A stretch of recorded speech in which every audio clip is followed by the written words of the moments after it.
Falando de História.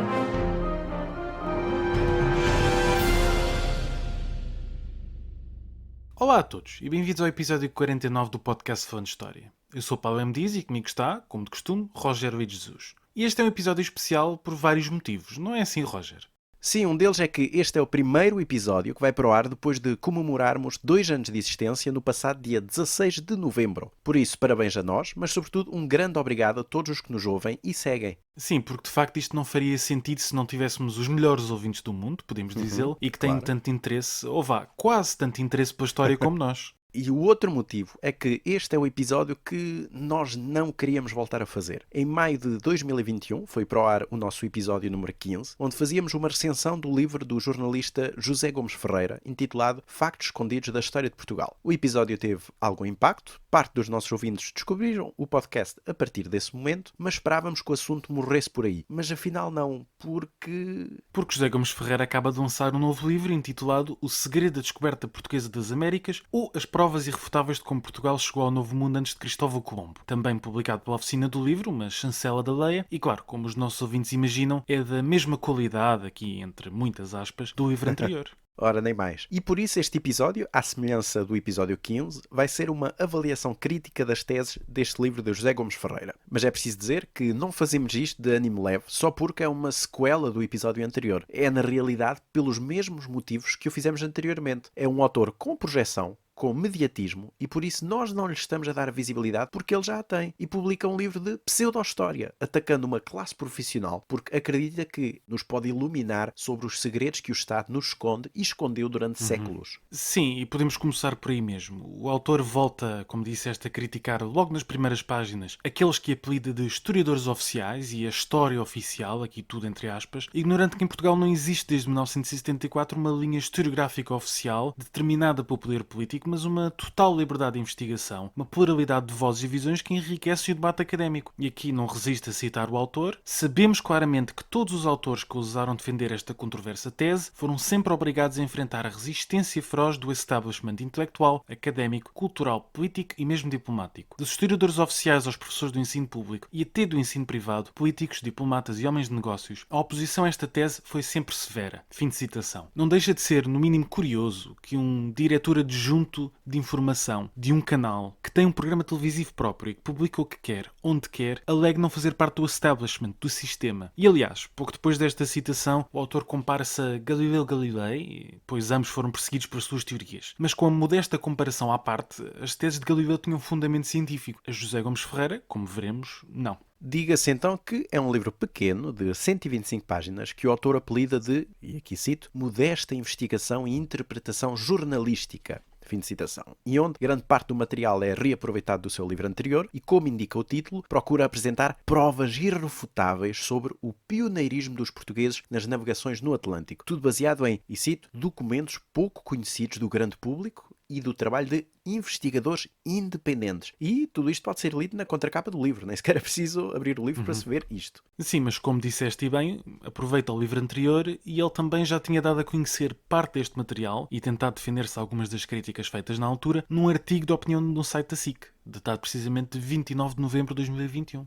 É preciso notar que aproveitou os meios à sua disposição, a página da internet de um dos principais canais de televisão do país, ao qual está ligado contratualmente, para se defender de críticas de um livro que ele publicou fora do âmbito profissional. E isso, claro, não é? já diz muito sobre o seu livro. Mas enfim. Seguindo adiante, porque temos muito a dizer, como, claro, imaginam os nossos ouvintes, vamos então avaliar o livro seguindo capítulo a capítulo. Talvez seja melhor até começar antes dos capítulos, com a dedicatória, onde se lê, e aqui cito, com um agradecimento especial pela revisão crítica ao engenheiro Fernando Branco. E ao Paulo, quem é este engenheiro Fernando Branco? É um professor catedrático aposentado do Instituto Superior Técnico de Lisboa, um especialista em pontes, para simplificarmos aqui a coisa, e que deve ser muito bom na sua área, não tenho dúvidas, mas é também um dos mais recentes autores de um livro defendendo a teoria do colombo português, que José Gomes Ferreira cita muito no seu primeiro livro, e uma outra obra sobre a verdadeira interpretação dos painéis de São Vicente de Fora. Como se vê, é uma pessoa de grande crédito, ou melhor, que José Gomes Ferreira tem grande crédito para lhe fazer a revisão do livro. Acho que é perfeitamente perceptível então o que vem aí. Como já dissemos na introdução do livro, temos logo a referência que os historiadores oficiais desprezam as provas evidentes da pré-descoberta portuguesa da América e que se recusam a rever os manuais escolares, e aqui cito, os quais são encarregados de e pagos para atualizar, mantendo a mesma perspectiva de há décadas. Reparem os nossos ouvintes que não só somos todos comprados, mas até recebemos e nem fazemos o nosso trabalho. Isto é uma vergonha. Uma vergonha autêntica, uma vergonha nacional, mas isto melhora quando o autor diz que, e cito, a verdade histórica permanece convenientemente sepultada debaixo de milhares de toneladas de manuais de literatura oficial e arquivada em raros mapas, ciosamente guardados em museus e também em coleções particulares de vários países, pouco estudados pelos historiadores desses países e muito menos ainda pelos historiadores portugueses. Fim de citação. Bom, realmente José Gomes Ferreira descobriu-nos a careca. Não andamos aqui a fazer nada quando temos segredos para revelar, tudo ali à mão de semear. Sim, os mapas ciosamente guardados em museus e em coleções particulares, mas que ele tem acesso. As outras pessoas não. Só ele é que tem acesso. Não, mais ninguém. Mas repara, o que é chato é que estes historiadores pedem provas diretas, como ele diz, e que recusamos provas indiretas e circunstanciais. E ainda se lamenta e diz que, com tantos requisitos prévios, a aceitação da própria tese em si torna-se assim virtualmente impossível. É realmente uma pena, com tanta prova indireta que só ele sabe ler e interpretar e que está na disposição de nos ensinar a ler, e os historiadores oficiais requerem provas mais fundamentadas. Realmente não se percebe. Ou melhor, se calhar percebe-se se souber um pouco mais de metodologia histórica e de crítica de fontes, que são assuntos sobre os quais o autor realmente sabe muito pouco. Mas vamos realmente adiante porque o tempo vai andando. E entramos então no livro e o primeiro capítulo é sobre... A pré-descoberta portuguesa da Flórida, ou Florida. Bom, que nos perdoem os mais puritanos, e sabemos que a forma correta em português é Florida, mas vamos aqui utilizar a fonética inglesa e dizer Flórida. Mas vamos ao conteúdo. Ele alega ver delineada a península da Flórida, no chamado Mapa de Cantino, um mapa de 1502, que foi contrabandeado para a Itália, visto que este derivava de uma cópia do Padrão Real. E o Padrão Real seria o modelo cartográfico principal existente na Casa da Índia, em Lisboa, e atualizado com os mais recentes conhecimentos geográficos portugueses. Ora, esta era a ideia que a historiografia tinha, mas estudos recentes, disponíveis online e por isso facilmente acessíveis, têm mostrado que este mapa não pode derivar do padrão real, devido a questões técnicas do seu desenho. Além disso, o autor chega a ignorar qualquer hipótese de proporção cartográfica, já que propõe que aí está representada não apenas a Flórida, mas toda a extensão da costa oeste dos Estados Unidos com os seus muitos milhares de quilómetros. E como é evidente, comparar a olho e sobrepor escalas atuais de latitude e longitude, como faz recorrentemente ao longo do livro, tem muito pouca validade científica. Claro, faz-se, mas tem de ser a partir de pontos de comparação para criar uma matriz cartométrica, coisas que se fazem de forma séria e não ao olho, como dizes. Mas para lá do mapa de Cantino, José Gomes Ferreira volta a pegar uma tese do seu livro anterior sobre a representação da ilha do Cipango, isto é, o Japão, tão descrito por Marco Polo. Ou seja, ele diz que a ilha do Cipango, que aparece no globo de Martin Behaim, de 1494, e no mapa mundo de Henricos Martelos, de cerca de 1490, que está na Universidade de Yale, não é o Cipango, mas sim a Flórida. E como é que ele propõe isso? Porque diz que no mapa de martelos a ilha está muito longe da China, como se os mapas fossem assim tão certeiros para regiões tão desconhecidas naquele período, e compara o contorno dessa ilha com uma imagem de satélite daquela península americana. E a partir daí identifica supostas semelhanças no recorte da costa. E mais uma vez, tudo avaliado a olho nu. Avalia a olho e só oferece uma parte da interpretação do mapa, porque o que ele não explica aos leitores é que, por exemplo, Henricos Martelos é também autor de um Liber Insularum, isto é um manuscrito que compilava desenhos de ilhas, os quais eram muito comuns nos finais do século XV. E este Liber Insularum, que está atualmente numa biblioteca em Florença, inclui uma representação da ilha de Cipango, perfeitamente comum à época e que é um modelo que perdura até meados do século XVI. E por isso nem Behaim nem Martelos inventaram aquele modelo para o Cipango. Claro que o José Gomes Ferreira também não cita qualquer estudo sobre a evolução cartográfica da representação do Japão. E estes existem e estão disponíveis nas bibliotecas. E aqui vale a pena voltar a citar o autor. Felizmente, vários historiadores e investigadores, tão independentes como combativos, persistem na busca da verdade e recusam-se a aceitar a falsa versão oficial da descoberta da Flórida e da costa leste dos atuais Estados Unidos da América por Ponce de León em 1513. Fim de citação. A persistência é importante, mas as provas também. E neste caso não são irrefutáveis. E atenção, a ideia de que a Flórida foi cartografada antes de 1513 é antiga, mas não o podemos afirmar categoricamente como o autor faz. E aliás, acaba também por reaproveitar a obra de Duarte Pacheco Pereira, o Esmeralda-cito Orbis, retirando-a não só do seu contexto, mas também aceitando-a criticamente e muito seletivamente as suas informações. Por exemplo, dá sempre a ideia que Duarte Pacheco era um representante do mais apurado conhecimento conhecimento científico. Mas esquecendo-se que aquele autor também escreveu que acreditava que o mundo era fechado, tinha uma cercadura de terra em toda a volta, uma visão ptolomaica e também bíblica, e que ainda aparecia em alguma cartografia do período. Mas é normal, este é um raciocínio muito comum a José Gomes Ferreira, que vê o passado de forma muito homogénea, onde toda a comunidade científico-cultural estava a par dos mais recentes avanços geográficos e todos concordavam. Portanto, é uma leitura alheia à realidade histórica. E vale a pena, novamente, citar as palavras de José Gomes Ferreira a propósito desta obra, do Esmeralda Orbis. O conteúdo deste livro era tão secreto e incómodo em 1505 que os reis de Portugal impediram a sua publicação durante décadas e até séculos, certamente para evitar que os espanhóis denunciassem os tratados políticos estabelecidos entre os dois países, nomeadamente os de Tordesilhas, de 1494, e de Saragossa, de 1529. Fim de citação. Isto é muito curioso, porque mais adiante é o próprio José Gomes Ferreira que refere que uma outra obra, As Saudades da Terra, de Gaspar Frutuoso, escrito em meados do século XVI, apenas não foi censurado porque permaneceu manuscrito até ao século XX. Então porquê é que Duarte Pacheco Pereira é censurado por ficar manuscrito até ao século XX, mas o Gaspar Frutuoso não? Bom, em ambos os casos não houve censura nenhuma por parte da coroa para esconder a informação contida nesses manuscritos. Houve certamente a falta de interesse em publicar estas obras. Falta de interesse que se aplica à grande maioria das obras manuscritas, como as Crónicas dos Reis, que só entre finais do século XVIII e o século XX começaram a ser publicadas, por exemplo. Sim, e para rematar, este capítulo ainda passa a ideia de que há viagens secretas porque o objetivo é não violar o Acordo de Tordesilhas, quando na realidade se sabe que dificilmente seria possível definir com rigor por onde é que passava aquela linha imaginária, porque só se consegue medir com rigor a longitude a partir do século XVIII, e os próprios portugueses utilizaram isso para distorcer por vezes os mapas em seu favor. Portugal e Castela, ou Espanha, nunca chegaram a acordo quanto a isso e nunca realizaram a marcação que estava aliás definida no próprio tratado.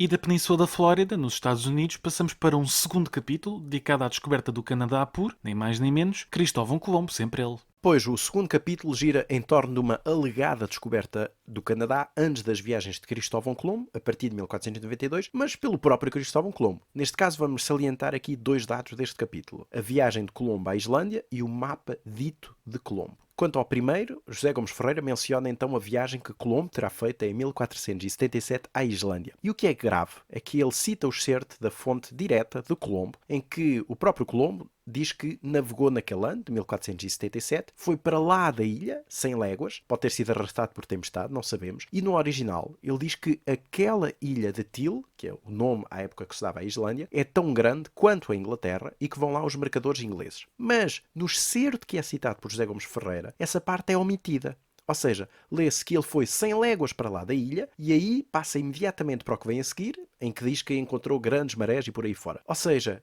José Gomes Ferreira literalmente manipulou o excerto para dizer o que quer. Quanto ao segundo ponto, ele volta a aproveitar as provas cartográficas do livro anterior, que é um mapa anónimo de cerca de 1490, existente na Biblioteca Nacional de França e que é usualmente atribuída ao próprio Colombo. E a partir daí faz uma montagem caseira, onde sobrepõe uma ilha imaginária do dito mapa a uma imagem de satélite do Canadá, mais concretamente da Península do Labrador, da Terra Nova e da Nova Escócia. No fundo, é basicamente um puzzle, onde o José Gomes Ferreira procura encaixar ilhas míticas nas terras onde melhor couberem, o que em si não é lá muito científico. Não, de todo.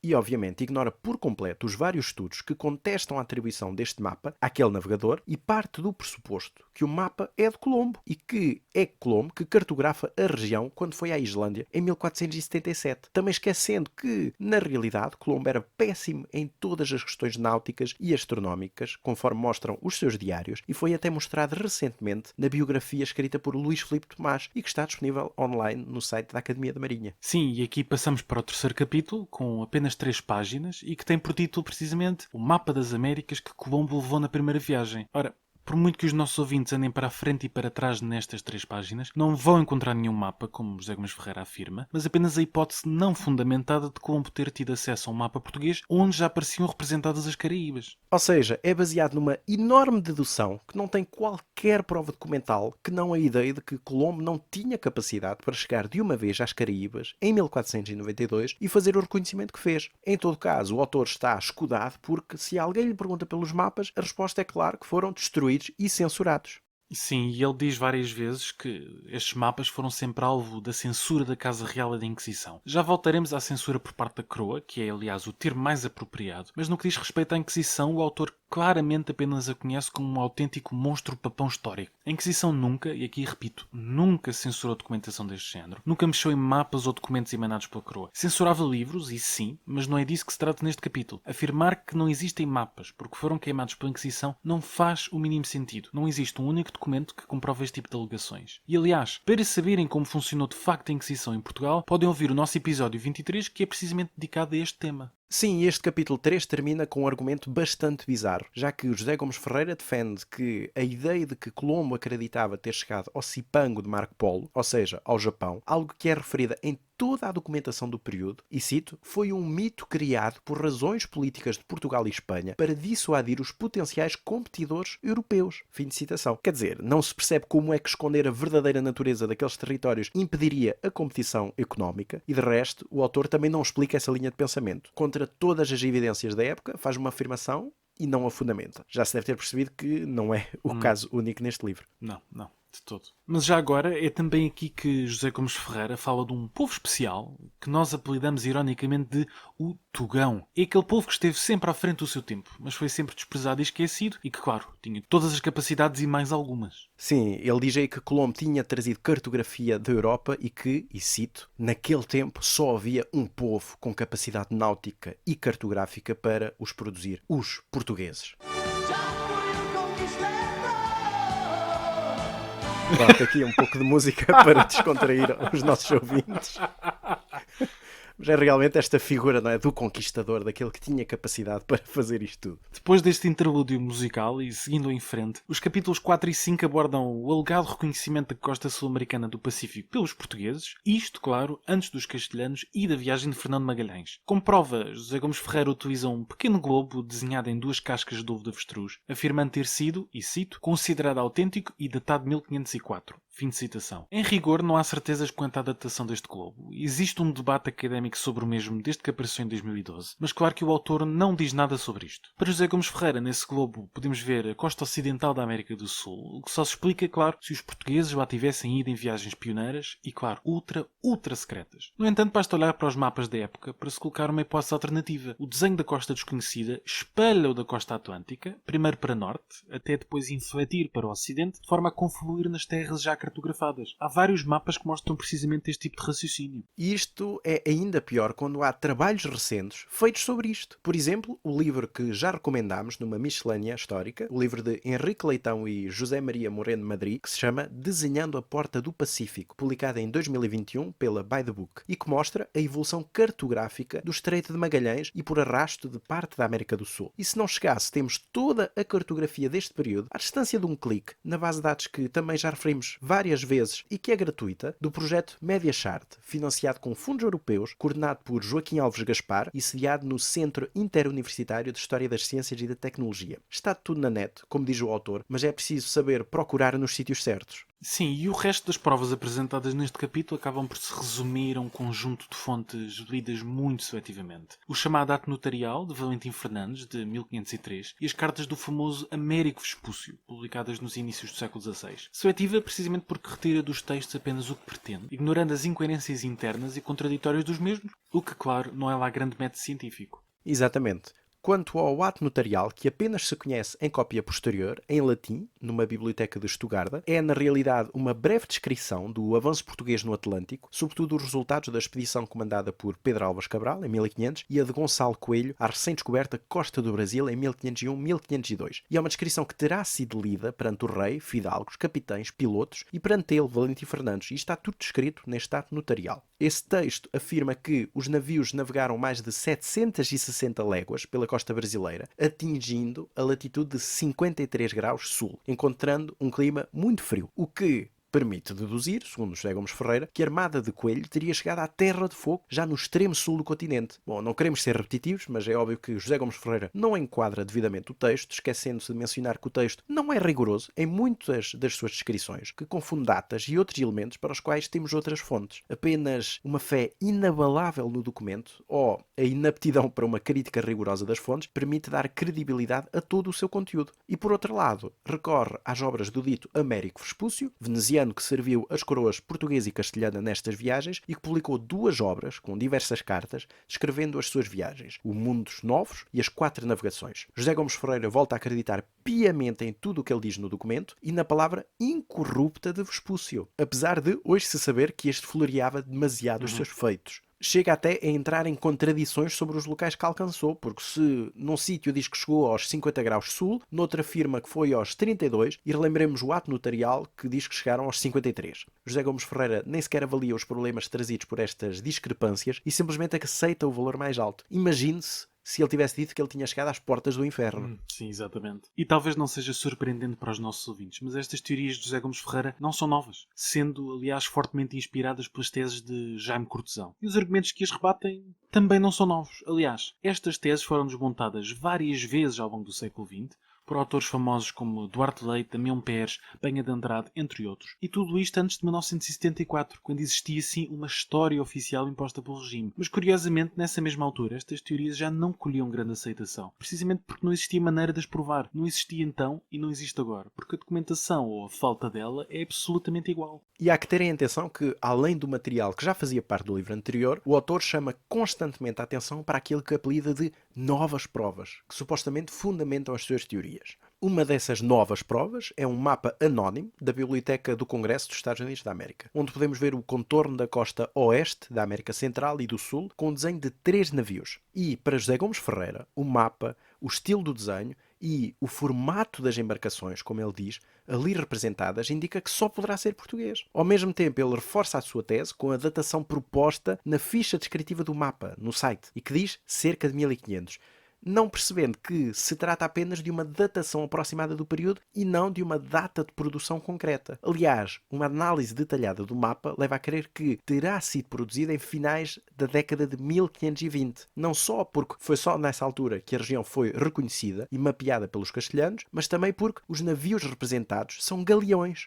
E este tipo de navio apenas surge nessa década de 1520, como se pode comprovar pelos estudos de José Virgílio Pissarra. Mas nada disto impede o autor de divagar e de entrar numa espiral sobre como o desenho dos cascos dos navios é semelhante a um camaroeiro que se encontra representado numa fonte da época manuelina, preservado no Museu Nacional de Arte Antiga. Nem de sugerir que as possíveis inscrições do mapa foram apagadas para guardar segredo. Bom, o facto é que, se analisarmos o mapa, que está disponível em alta resolução online, não se encontra qualquer indício de que tenham existido inscrições e que estas foram raspadas. Sim, exato. E em seguida o autor volta à carga com cartografia já nossa conhecida, concretamente um mapa otomano da autoria do almirante Piri Reis, feito por volta de 1513. E usa este mapa para defender a descoberta portuguesa da América do Norte, claro, desconsiderando toda a numerosa bibliografia recente sobre o assunto e parte dela disponível online gratuitamente. E é aqui que nos deparamos com uma das situações mais bizarras neste livro. José Gomes Ferreira indica que uma ilha, que surge representada à frente do continente americano neste mapa, só pode ser a Nova Escócia, no Canadá, e faz a comparação com uma imagem de satélite, mas ignora por completo que ainda há algumas páginas atrás tinha garantido que uma ilha com exatamente as mesmas características era a Flórida, em que ficamos afinal, é a Nova Escócia, a Flórida ou nenhuma? Ficamos sem resposta, porque o autor nada diz sobre esta questão. Mas neste capítulo temos direito a mais uma referência a quem, vejam se adivinham com esta citação. Referimos novamente que, no final do século XV e no princípio do XVI, só um povo europeu poderia dominar a tecnologia náutica, astronómica e cartográfica, bem como os apetrechos tecnológicos e as embarcações adaptadas e equipadas, com tripulações habilitadas a fazer viagens transoceânicas à América do Sul e mais adiante. Cada pormenor deste mapa, aquele mapa supostamente 1500, bem como a aparência e a arquitetura do seu conjunto, sugerem que o seu autor só poderia ter sido um cartógrafo português ou ao serviço de Portugal.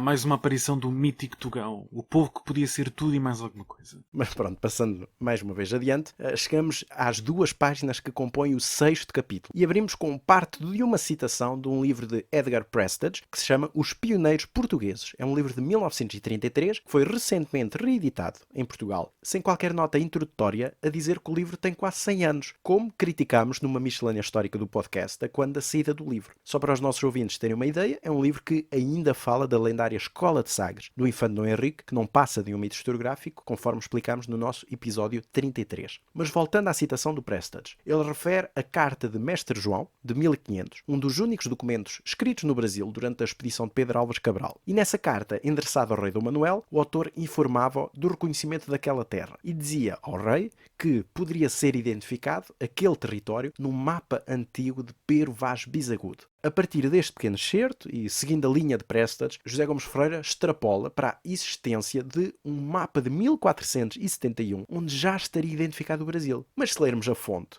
coisa que o autor não fez, chegamos a uma conclusão diferente. O mapa de Bisagudo teria que ser posterior a 1471, porque já menciona a mina, no atual Gana, onde os portugueses apenas chegaram nesse ano. E esse mapa poderia não identificar o Brasil, que era ainda desconhecido, mas antes o vasto Atlântico, incluindo a zona em que o rei poderia ver o espaço, naquele momento em branco, no mapa, em que se encontrava o novo território. E isto já é um assunto muito debatido pela historiografia que tratou da viagem de Pedro Álvares Cabral. E por fim, e como prometido, voltamos à questão da censura e do sigilo, já que no último capítulo, e na conclusão também, o autor procura reafirmar que existiu, citando, sem sombra de dúvida, um segredo de Estado que protegeu todas estas descobertas secretas. Para comprovar esta tese do sigilo, cita o cronista quinhentista João de Barros, a partir de um excerto da obra de Jaime Cortesão, Os Descobrimentos Pré-Colombinos dos Portugueses, de 1966 e não de 1937, como o autor assinala erradamente, e, utilizando esta obra, extrapola novamente o seu sentido, fazendo algo ainda pior. Altera e adapta uma citação, sem dizer o que está a fazer, mudando ligeiramente o tom a seu favor. Não seria mais correto assinalar que o fez? Parece-nos que é o dever do jornalista e também do historiador citar rigorosamente as suas fontes. José Gomes Ferreira termina o livro com várias considerações sobre então a política de sigilo e de censura destes conhecimentos, repetindo tudo o que tinha dito no livro anterior. Escondeu-se tudo para termos o monopólio destas viagens. E o que dissemos então na nossa última recensão, voltamos a dizer agora. Se esse conhecimento circulava sob a forma de mapa e era copiado e disseminado, como é que podemos dizer que esse segredo funcionava? E como é que podemos compreender a participação de tantos estrangeiros, desde logo italianos, nas navegações portuguesas, desde meados do século XV, já com o Infante Dom Henrique, e posteriormente com figuras como Colombo e Vespúcio. Era praticamente impossível impedir estes homens de falarem sobre o que fizeram em Portugal depois de saírem daqui, como se vê pelo próprio Colombo. E o ato notarial de Valentim Fernandes, de 1503, que ele cita no livro, como já falámos antes, é uma prova de que as notícias sobre as navegações eram divulgadas sem grande restrição, porque esse documento é lido à frente do rei e de muita gente da corte e do próprio Valentim Fernandes, com o propósito de ser divulgado. E voltamos a repetir o que já dissemos em vários episódios, nomeadamente o 7 sobre a viagem de Pedro Álvares Cabral, ou o 25 sobre as viagens de Colombo, ou ainda o 29 sobre as viagens no Atlântico, e naquele que fizemos também sobre o último livro de José Gomes Ferreira. E pedimos desculpa aos nossos ouvintes, claro, por esta repetição. Mas o que é consensual na historiografia atual é que não existiu uma política ativa de sigilo sobre as navegações, a não ser, claro, em momentos muito pontuais sobre questões muito concretas. E mesmo nessas ocasiões era falível. Por isso, os argumentos apresentados no livro não são, de modo algum, provas irrefutáveis. Aliás, utilizar o termo irrefutável diz também muito sobre o que ele acha da história e da ciência em geral. São provas requentadas do seu primeiro livro, com mais uma coisa aqui e ali, e reparem que, para se defender, o autor insiste várias vezes que são os historiadores oficiais que têm de provar que ele está errado. Diz, por exemplo, e cito, cabe-lhes a eles encontrar uma explicação plausível. Ou então, são desafiados a encontrar uma boa explicação para o que ele acha óbvio. E sobre isso dizemos que não. Ele é que tem que provar o que diz. O ónus da prova não pode ser invertido. Aliás, citando a famosa frase de Carl Sagan, alegações extraordinárias requerem provas extraordinárias. E nem as alegações, nem as provas que José Gomes Ferreira nos traz são extraordinárias. São mais do mesmo. Meticulosamente selecionadas, sim, frequentemente descontextualizadas e lidas de forma anacrónica para encaixar nas suas teorias. E isso é sobretudo evidente quando, por exemplo, tenta interpretar mapas náuticos, que não procuram de modo algum representar a geografia do mundo, ou seja, como se fosse o Google Maps, mas procuravam ser instrumentos de navegação. E voltamos ao que já dissemos no outro lado. Mesmo que todas as alegações de José Gomes Ferreira sejam verdadeiras, do ponto de vista histórico, o que é que isso nos traz? E, na nossa opinião, traz-nos muito pouco. Isto porque nunca negamos que algum navio possa ter chegado às Américas antes de Colombo, mas a ter acontecido não teve qualquer impacto, nem deixou qualquer fonte escrita explícita. E tentar ler mapas à procura disso é procurar uma agulha num palheiro. E no fundo é continuar a alimentar esta febre ou fetichismo do pioneirismo, que espremido diz muito pouco sobre o que foram os impérios coloniais e os seus legados atuais. Aliás, é também uma forma de esquecer as populações locais, que já existiam nesses territórios, e até as outras expansões europeias, a nórdica, por exemplo, que chegou comprovadamente às Américas antes de Colombo, mas que José Gomes Ferreira desvaloriza muito rapidamente no seu livro. Porque a ideia central deste livro e das teses do autor é louvar sempre uma coisa. E vou citar: no início da época moderna, apenas os pioneiros portugueses poderiam ter feito as viagens secretas de exploração de novos territórios, ilhas e continentes, comprovadas através dos mapas e documentos referidos neste livro, antes de outros povos europeus terem conseguido lá chegar. E estamos a falar de quem?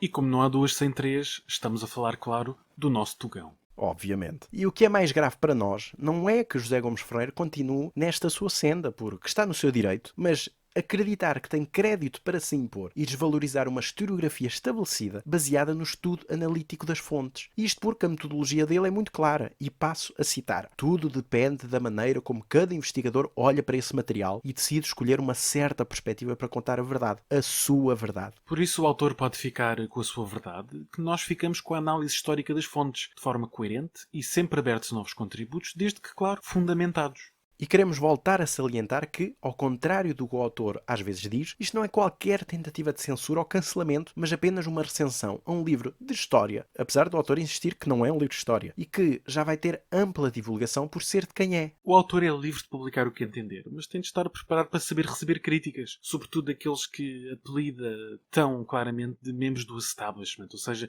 os historiadores oficiais. E pronto, voltamos a pedir desculpa aos nossos ouvintes que já tinham ouvido o episódio 15, mas realmente grande parte dos argumentos que apresentámos foram aqueles que voltamos a apresentar agora. Mas tinha de ser feito, achámos nós que era realmente uma obrigação nossa, tendo em conta que já entramos pela obra deste autor no passado, acabamos este nosso serviço. Sim, porque ao contrário de que por vezes se pode pensar, este não é um trabalho fácil de fazer. É na verdade até bastante aborrecido. Nós gostamos de ler bons livros, livros fundamentados, e este não é o caso. É até um trabalho que nos custa. E lá está, até porque grande parte dos argumentos não são nossos. Já foram desmontados décadas e décadas atrás por muitos autores. E traz-nos muito pouco interesse voltar a falar sempre do mesmo. E por isso não temos nenhumas sugestões de leitura para fazer, a não ser aquelas que já fizemos no episódio 15. Ou seja, onde partilhámos uma lista de leituras que pudessem ajudar a compreender melhor aquilo que José Gomes Ferreira acha que descobriu. E essa lista mantém-se para este episódio. E pronto, por hoje é tudo neste episódio 49, um episódio um bocadinho diferente do normal. E claro, sabem que podem sempre entrar em contacto connosco através do nosso e-mail, falandohistoriapodcast@gmail.com, embora, claro, possamos demorar um bocadinho a responder. E por nós é tudo. Até à próxima. Até à próxima.